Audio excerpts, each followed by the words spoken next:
Está na cara que o governo americano, isso é o establishment, ou aquilo que o Nicholas Seger chama corporação, está trabalhando para a ascensão islâmica mundial. Assim como a Casa Real Britânica, que é um elemento fundamental da corporação, está protegendo a invasão islâmica a olhos vistos. Eu digo para vocês, o príncipe Charles é membro de uma tarica, ele obedece um sheik islâmico. Meu Deus do céu, eu não sei. Existe no mundo, em plena execução, um processo de extinção da religião, especificamente da católica. Não dá para esconder mais. É uma coisa uniforme em todo mundo, as técnicas são as mesmas e a possibilidade de isso ser coincidência é zero. Vocês leiam no livro do Lee Penn, False Dawn, que eu já mencionei aqui, tem toda a documentação do projeto de implantação de uma religião biônica mundial. Esse projeto está em plena fase de implementação. E toda essa gente, Dilma Rousseff, Gilberto Carvalho, está tudo trabalhando para isso. Não se iludam. E o pessoal não quer admitir isso aí. Eles querem dizer assim, que o mercado tem que decidir tudo. Eu digo, mas é impossível o mercado fazer isso, porque o mercado se compõe de pessoas. Por exemplo, se você compra uma coisa porque você acha que vale, você vai revendê-la por X, muito bem. O outro que vai comprar também vai revender e ninguém vai consumir nada nunca. E na hora...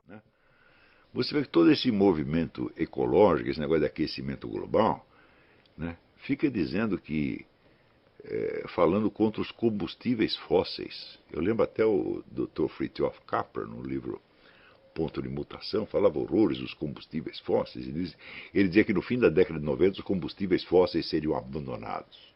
Haveria outras fontes de energia. Estou esperando para ver, já passou 20 anos, não aconteceu.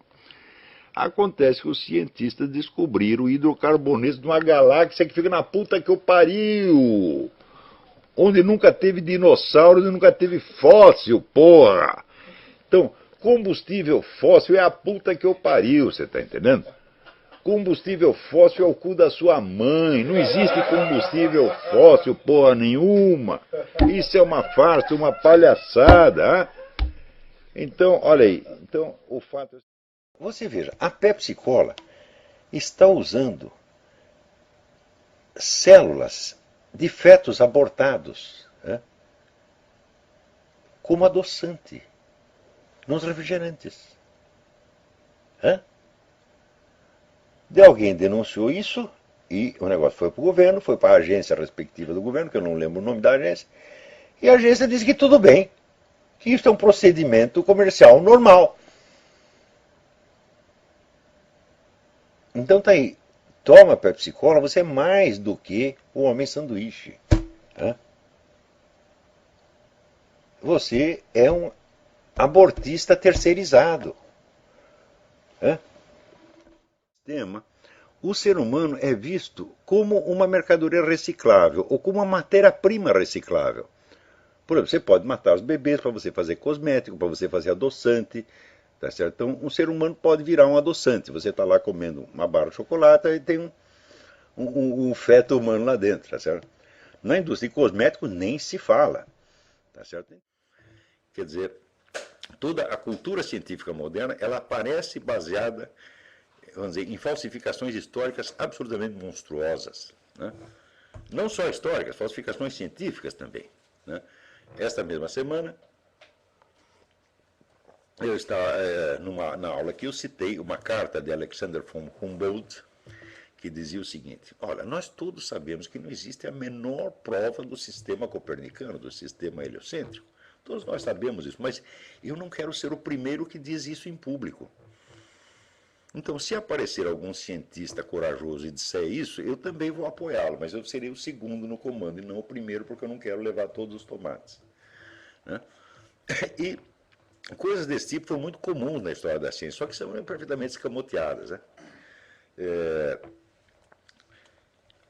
Com relação, por exemplo, à origem da teoria da relatividade, o que aconteceu foi o seguinte, que no fim do século passado, na passagem do século, uma dupla de cientistas, Michelson e Morley, que disseram o seguinte: olha, se de fato a Terra se move em volta do Sol, então deve haver diferenças, né, na velocidade da luz em vários pontos da Terra, conforme as várias estações do ano. E eles mediram isso milhares e milhares e milhares de vezes e viam que não mudava nada. Então, das duas, uma.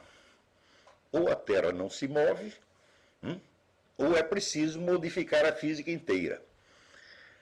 Então, o cidadão chamado Albert Einstein viu isso e achou que era preferível modificar a física inteira, né, só para não admitir que não havia provas do heliocentrismo. Então, ele fez um arranjo, e esse arranjo implicava, então, várias noções muito estranhas, como a da curvatura do espaço, que é um conceito que até hoje eu não entendi, tá certo? Quer dizer, como é que você acha que o espaço ocupa um lugar dentro do espaço? Uma coisa que não ocupa um lugar dentro do espaço não pode ser nem curva nem reta. Tá certo? Então,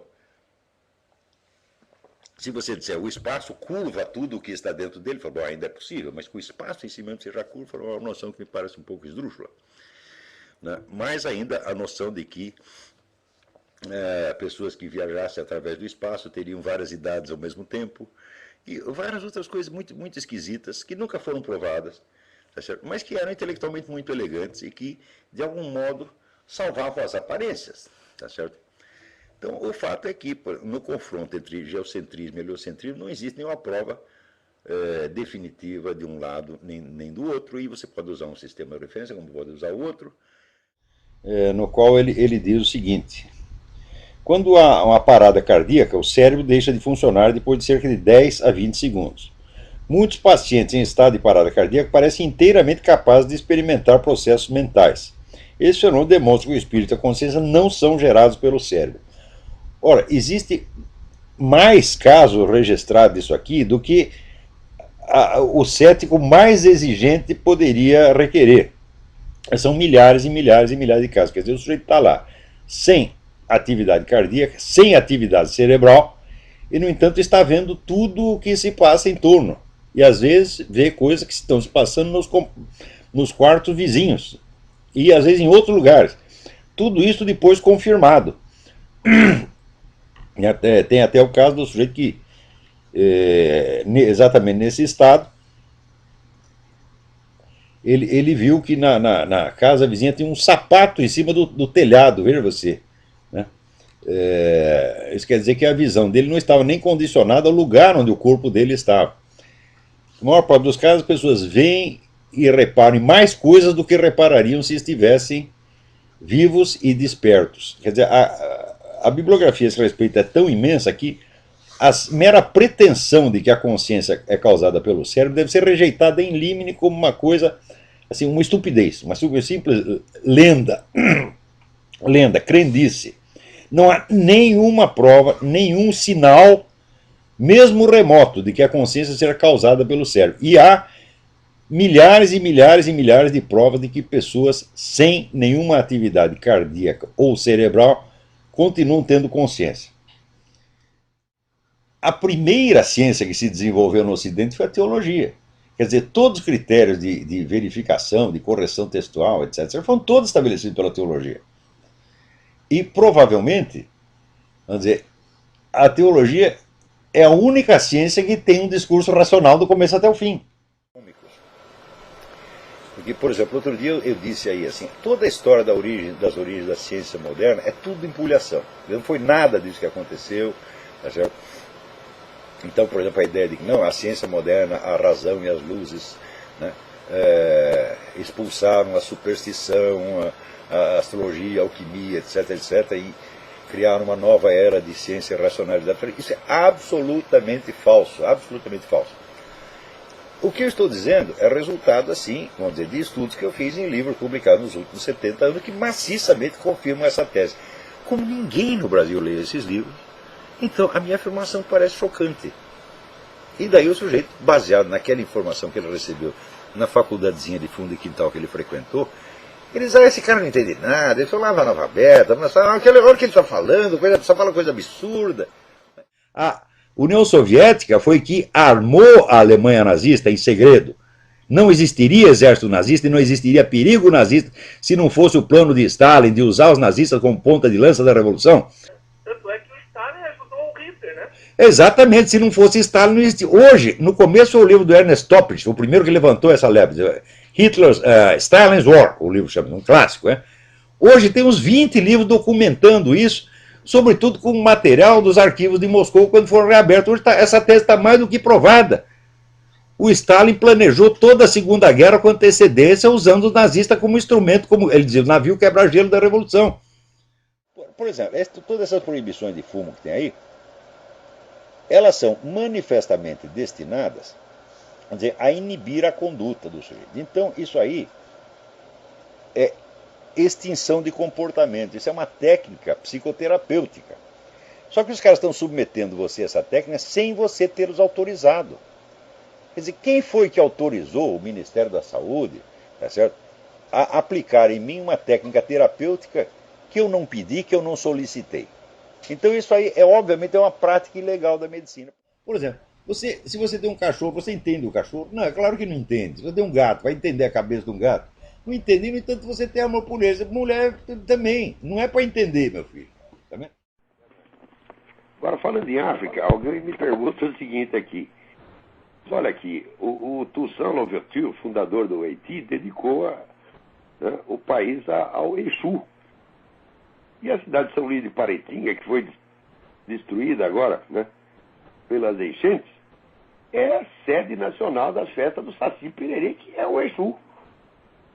E a Louisiana, né, onde teve o furacão Katrina, que destruiu tudo, né, é a central da macumba aqui nos Estados Unidos. Então o pessoal pergunta, será que isso é uma sentença divina? Eu falo, eu não sei. Mas aqui eu acho, aqui isso é uma opinião pessoal, eu não tenho provas disso. Eu acho que essas macumbas dão um azar desgraçado, porque onde tem isso, todo mundo se ferra. É uma constante histórica. Você não vê, por exemplo, você vê aqui nos Estados Unidos, qual é o lugar do mundo onde os negros vivem melhor? Aqui nos Estados Unidos. Tem um padrão de vida comparável de todo mundo, estão lá no Senado, estão na presidência das empresas, estão milionários, fizeram o presidente da República. Tem algum deles praticando macumba? Não tem. É tudo pastor protestante, porra.